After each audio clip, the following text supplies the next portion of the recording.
I'm back. It's the psychiatrist to the animated stars.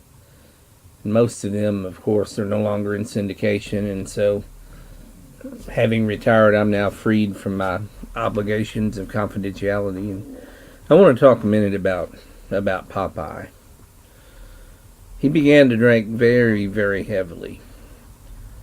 He and Olive Oil were having problems, and he would get drunk and on vodka usually and cuss like a sailor. He and Felix the cat started hanging out. They'd go to one of the local bars.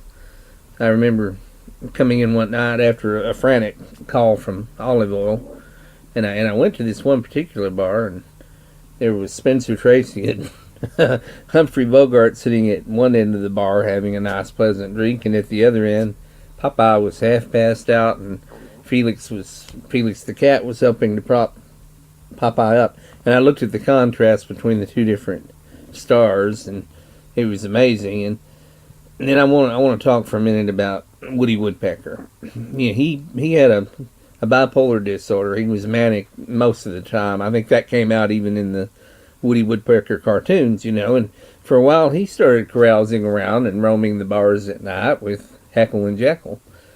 And for a little while you'd see Gandy Goose with them, but Gandy Goose was never really part of that group. They never really fully accepted Gandy Goose, and so I don't think you saw Gandy Goose with them with any great frequency. And of course eventually there was a falling out between Heckle and Jekyll and Felix, and then Felix himself dipped into a state of depression as well, and there wasn't much I could do with him. I don't even know where he is now, or how Woody Woodpecker's doing.